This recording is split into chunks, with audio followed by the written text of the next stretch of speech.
फिर से बात करेंगे एक नए अकाउंट के बारे में। आपने सबसे फर्स्ट वाला वीडियो आपने देखा होगा, उसमें हमने 3 अकाउंट की बात की थी। सबसे पहला अकाउंट था, मैं आपको रिकॉल भी कराती जाऊं बीच बीच में, जिससे आपको याद होता जाएगा, नया भी आप पढ़ते जाएंगे और पुराना भी आपको रिकॉल होगा। तो हमने जो बात की थी 3 अकाउंट की, सबसे पहला अकाउंट मैंने आपको बताया था पर्सनल अकाउंट यानी व्यक्तिगत खाता, दूसरा मैंने आपको बताया था रियल अकाउंट यानी वस्तुगत खाता, और तीसरा बताया था नॉमिनल अकाउंट यानी लाभ हानि संबंधी खाता, या इसको हम नाम मात्र का खाता भी कहते हैं। व्यक्तिगत खाते का जब मैंने आपको रूल बताया था तो उसके रूल में हिंदी में अगर हम समझें तो उसका रूल था पाने वाले को डेबिट और देने वाले को क्रेडिट। इंग्लिश में अगर हम इसको करें तो डेबिट द रिसीवर और क्रेडिट द गिवर।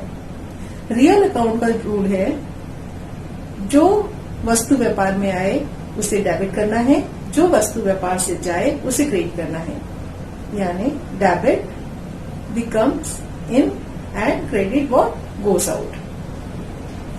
नाम मात्र का खाता या लाभ हानि खाते का रूल होता है all the expenses and losses are debited and all the incomes and gains are credited. जितने भी आपकी हानियां हैं, जितने भी आपके व्यय हैं, सबको डेबिट करना है, और जितने भी आपके लाभ हैं उनको हमें क्रेडिट करना है। तो लास्ट वीडियो आपने वॉच कर लिया होगा जिसमें हमने बात की थी पर्सनल अकाउंट की। आज हम बात करेंगे रियल अकाउंट की। रियल अकाउंट का भी कुछ छोटा सा एग्जाम्पल मैंने आपको लास्ट वीडियो में दिया था, लेकिन आज हम इसकी पूरी तरीके से बात करेंगे कि कौन कौन से अकाउंट हैं जो रियल अकाउंट में आते हैं। रियल अकाउंट को हम वस्तुगत खाता कहते हैं। वस्तुगत खाते का मतलब ये हो गया कि इसके अंदर सारी वस्तुएं आएंगी। चूंकि हम बिजनेस कर रहे हैं तो वस्तुएं तो हम बोल नहीं सकते, हम इसमें बात करेंगे संपत्तियों की, यानी जो संपत्ति या जो एसेट्स व्यापार में आती है उसको सब डेबिट करना है, और जो व्यापार से जाता है उसे हमें क्रेडिट करना है। तो जनरली संपत्तियां चूंकि बिजनेस कर रहे हैं तो व्यापार में आएंगी ही आएंगी, और बिजनेस जब हम करते हैं तो हम पेमेंट कैश में करते हैं, तो हमारे पास से जो कैश है वो हमारे पास से जाएगा, यानी कि एसेट्स के साथ साथ एक और अकाउंट खोलना पड़ेगा जो हमारा कैश अकाउंट कहलाएगा। तो आपको यहाँ पर ध्यान रखना है कि संपत्तियां क्रय कर रहे हैं, एसेट्स परचेस कर रहे हैं, और हम पेमेंट उसको कैश में कर रहे हैं, यानी कि हम पेमेंट कैश में भी कर सकते हैं और पेमेंट हम बाय चेक भी कर सकते हैं। एक और चीज हो सकती है, क्योंकि आजकल बिजनेस बहुत बड़ा है, बहुत सारा ट्रांजेक्शन हम क्रेडिट करते हैं, तो हो सकता है कि हम उसको पेमेंट आज ना करके आफ्टर सम टाइम उसका पेमेंट कर रहे हो, 2 महीने के बाद उसका पेमेंट कर रहे हो, तो क्रेडिट परचेस भी एसेट्स का किया जा सकता है। अब मेन बात यह है कि हम इस वाले रियल अकाउंट में अपने रूल को अप्लाई कैसे करेंगे। तो अप्लाई करने के लिए सबसे पहले आपको रूल जो है वो फिर से कॉल करना पड़ेगा। रूल है debit what comes in and credit what goes out. अब आप एक एग्जांपल ले लो, जैसे एग्जांपल ले सकते हैं हम मशीनरी परचेस, मशीनरी को खरीदा। अब आपने मशीनरी खरीदी है तो आपके पास क्या आया, मशीनरी आई, और आपके पास से क्या गया है, कैश गया है। तो यहाँ पे आपको इम्पोर्टेंट जो चीज है, बहुत ज्यादा इसको टफ नहीं है, क्योंकि आपको याद रखना है सिर्फ इतना, जितनी भी संपत्तियां हैं सब रियल अकाउंट में आती हैं, जितनी भी संपत्तियां हैं सब रियल अकाउंट में आती हैं, सिर्फ इतना याद रखना है। और साथ में एक रूल याद रखना है कि जो संपत्ति व्यवसाय में आपके बिजनेस में आ रही है उसको डेबिट करना है, और जो जा रही है उसे क्रेडिट करना है। सिंपल सा रूल है। तभी हम बात कर रहे थे कि मशीनरी परचेस। अब आप बता सकते हो कि मशीनरी परचेस किया है तो क्या आ रहा है आपके पास और क्या जा रहा है, यानी क्या बिजनेस में आ रहा है और क्या बिजनेस में से जा रहा है। तो आप एक ही बार में आप उत्तर दे देंगे। जब मशीनरी खरीदी है तो मशीनरी आ रही है और पेमेंट करेंगे कैश में, तो हमारे पास से कैश जा रहा है। तो सिंपल सा, जब आपको रूल पता है, आपको मालूम है कि एसेट्स आ रही है, तो आप क्या करेंगे, यहाँ पर जो एंट्री करेंगे क्या लिखेंगे, मशीनरी अकाउंट डेबिट, क्योंकि मशीनरी क्या है आपके पास आ रहा है और आपके पास से जा क्या रहा है, कैश। तो हम उसको क्या करेंगे, कैश अकाउंट को क्या कर देंगे, हम क्रेडिट कर देंगे। तो हम जो एंट्री लिखेंगे वो ऐसा लिखेंगे, machinery account debit to cash account. ये हमारी इसकी जनरल एंट्री हो गई। तो ये मुझे लगता है कि समझ में आ रही होगी। रूल से आप एक बार और देख सकते हैं। मशीनरी परचेज, मशीनरी आई और कैश हमारे पास से गया। कैश की संपत्ति होती है। जो वस्तु व्यापार में आ रही है उसे डेबिट कर दिया, जो वस्तु व्यापार से जा रही है उसे हमने क्या करा, क्रेडिट कर दिया। अब आपसे कोई भी, मैं आपको संपत्ति से संबंधित कोई भी जर्नल एंट्री आपसे पूछूंगी तो मुझे लगता है कि आप फटाफट बता देंगे। जैसे अगर मैंने आपसे बोला कि फर्नीचर परचेज किया तो आप एक बार में जवाब दे देंगे कि इसकी जर्नल एंट्री क्या बनेगी, furniture account debit to cash account, simple.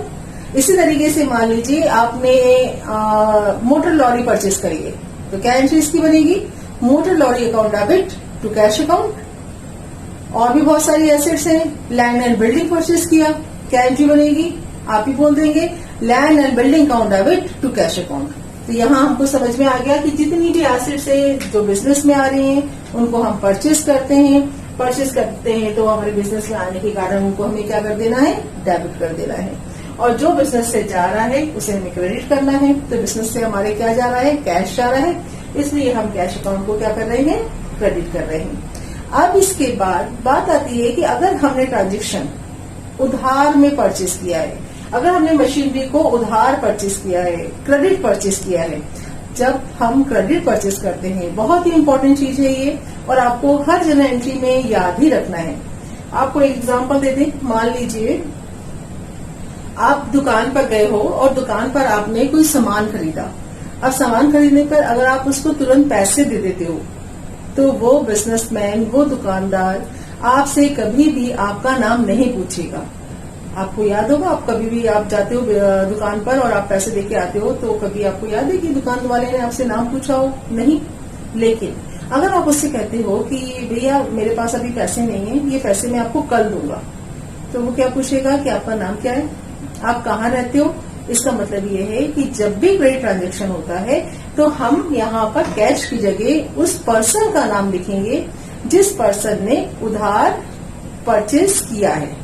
तो सिर्फ सिंपल सी ये बात है कि अगर हमने मशीनरी राम से खरीदी है तो क्या एंट्री बनेगी, machinery account debit to Ram. Machinery या लैंड एंड बिल्डिंग ले लीजिए, लैंड एंड बिल्डिंग हमने मोहन से परचेज किया है, उधार खरीदा है, जिसका भुगतान अभी हमने नहीं किया, जिसको हमने अभी कोई भी कैश नहीं दिया है, तो उसकी एंट्री बनेगी land and building account debit to Mohan.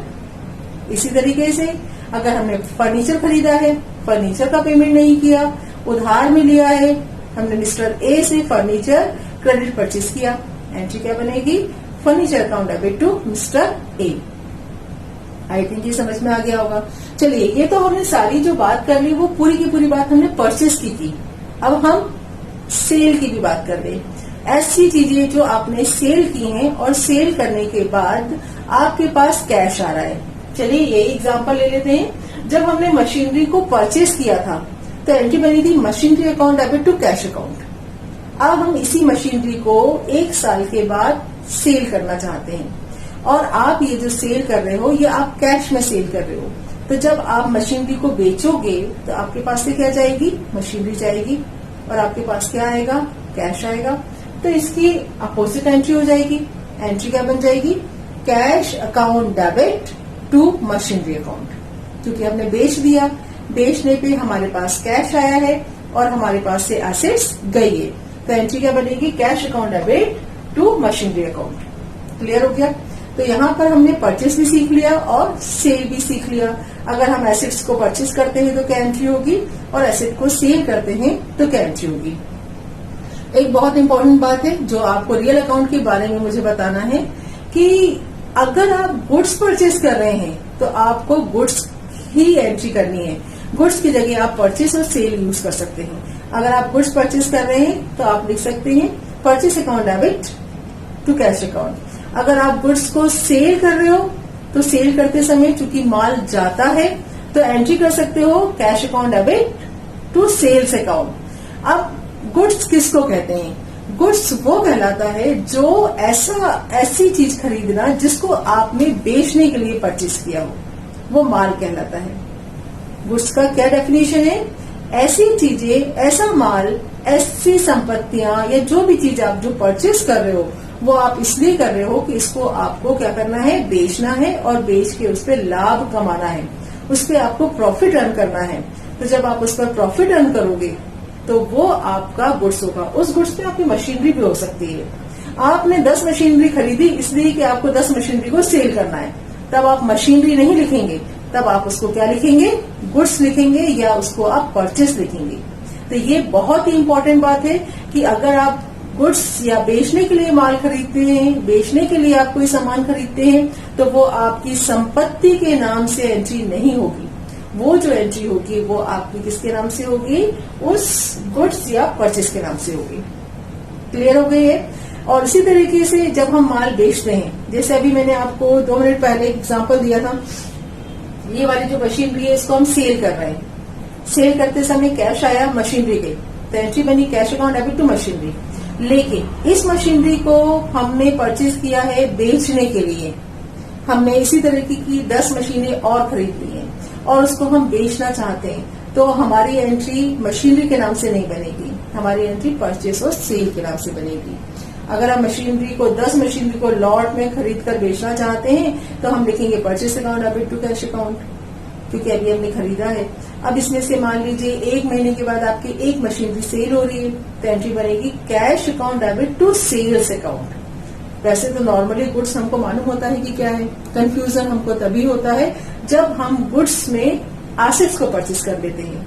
तो बच्चों को लगता है कि अरे ये तो एसेट है, तो इसको एसेट्स के नाम से लिखना चाहिए। लेकिन हमें क्या ध्यान रखना है कि वो जो मशीनरी है वो बेचने के लिए परचेस ना की गई हो, उसका जो प्रयोग किया जा रहा है वो बिजनेस में प्रोडक्शन के लिए किया जा रहा हो, उत्पादन के लिए किया जा रहा हो, तब वो आपके लिए एसेट्स कहलाएगी।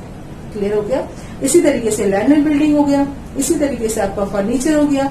अगर आप फर्नीचर अपने फर्नीचर आप खरीद रहे हो बेचने के लिए तो वो गुड्स कहलाएगा, परचेस के नाम से एंट्री होगी।